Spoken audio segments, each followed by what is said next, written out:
Taib. Dan juga para hadirin, di antara murid-murid Al-Imam Syafi'i rahimahullah adalah Ismail bin Yahya Al-Muzani. Beliau wafat pada tahun 264 Hijriah. Dan beliau menulis kitab yang sangat banyak. Di antara kitab beliau rahimahullah adalah Syarhus Sunnah lil Muzani.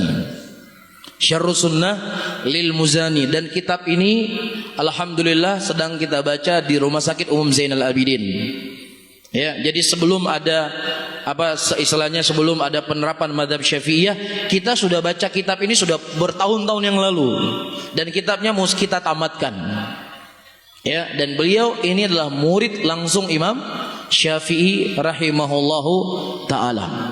Iya, sampai-sampai disebutkan ayyuhal ikhwah rahimani wa rahimakumullah, Imam Syafi'i sebelum beliau meninggal, beliau memberikan wasiat yang khusus kepada murid beliau ini. Dan yang terakhir, karena waktu kita sangat sempit, dan kalau sempat saya akan membaca, sudah adzan belum? 2 menit lagi. Kalau memang sempat saya akan membaca bagaimana sikap Al-Imam Syafi'i terhadap ilmu kalam. Saya ingin membaca bagaimana sifat Al-Imam Syafi'i terhadap ilmu filsafat.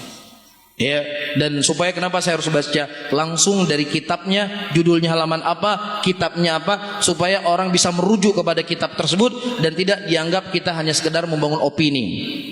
Ya, sementara ada orang-orang yang terkadang mereka menisbatkan diri kepada Syafi'iyah, mereka menyibukkan diri mereka dengan ilmu kalam dan ilmu filsafat. Kan seperti itu. Jadi kita ingin betul-betul kalau menjadi Syafi'i, Syafi'i yang tulen, Syafi'i yang 24 karat. Itu yang kita pingin. Ya, dan insya Allah kalau kita merujuk kepada kitab-kitab Syafi'i yang asli dari sisi akidahnya, dari sisi fikihnya, insya Allah apa yang kita amalkan insya Allah tidak berbeda sama sekali dari apa yang ternukilkan dari Imam Syafi'i, walaupun hanya beberapa permasalahan, dan ini perkara yang ijtihadiyah di kalangan para ulama Islam. Jelas ya? Yang jelas kita tidak akan pernah keluar dari 4 madhab yang 4. Ya, dan secara khusus ya saya di Ma'had sendiri semenjak saya pulang dari Yaman tahun 2008 sampai hari 2020, pelajaran yang saya baca di pelajaran maghrib di Ma'had kami di sana, kitab Syarah Sahih Muslim. Ini kitabnya Syafi'iyah, dikarang oleh Al-Imam Nawawi. Itu saya baca 2008, sekarang sudah 2020. Sudah berapa tahun? Sudah 12 tahun saya baca kitab itu di Ma'had, tapi belum selesai karena kitabnya terlalu tebal.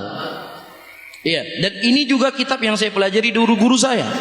Dulu ketika saya di Yaman, Sahih Bukhari kita membaca punya Al-Hafidz Ibnu Hajar. Beliau siapa? Syafi'iyah. Dalam kitab Sahih Muslim kita membaca Syarah Imam Nawawi, itu juga Syafi'iyah. Iya. Kemudian dalam masalah kitab Sunan Sunan Al-Imam Baihaqi. Waktu itu saya belajar dengan guru saya kitab Baihaqi Sunanul Kubra, Sunanul Sugra. Itu juga ulama Syafi'iyah. Hampir semua nukilan-nukilan di situ adalah siapa? Nukilan Syafi'iyah. Jelas ya? Jadi sekarang kita ingin ya membuktikan siapa yang paling Syafi'i. Ya, siapa yang paling Syafi'i? Insyaallah ya, dengan keterbatasan ilmu kita siap dengan kitab-kitab yang terwariskan dari ulama-ulama Syafi'iyah, dan juga yang paling terpenting kita harus siap untuk mempertanggungjawabkan itu di hadapan Allah Rabbul Alamin. Itu yang paling penting, karena dengan manusia bisa menerima kita, manusia bisa suka dengan kita, manusia bisa tidak senang dengan kita. Maka yang paling terpenting apa? Kita cuma sekedar menyampaikan apa yang kita ketahui dari kitab-kitab ulama Syafi'iyah, ya, dari perkara-perkara yang terwariskan dari mereka rahimahullahu ta'ala. Sudah dan ya?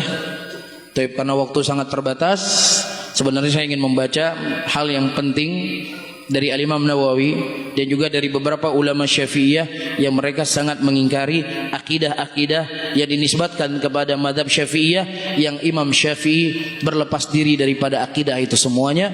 Nah, wallahu a'lam bishawab. Apa yang sedikit ini mudah-mudahan kifayah mencukupi kita untuk kita lebih semangat mempelajari akidah Imam Syafi'i dan lebih semangat mempelajari fikihnya Imam Syafi'i rahimahullahu taala sebagai bentuk dakwah dan untuk merangkul saudara-saudara kita muslimin sini dan juga untuk mengetahui mana Syafi'iyah yang benar-benar Syafi'iyah dan yang sebaliknya. Wallahu taala alam bisawab. Saya akhiri, Allahumma shalli ala Muhammadin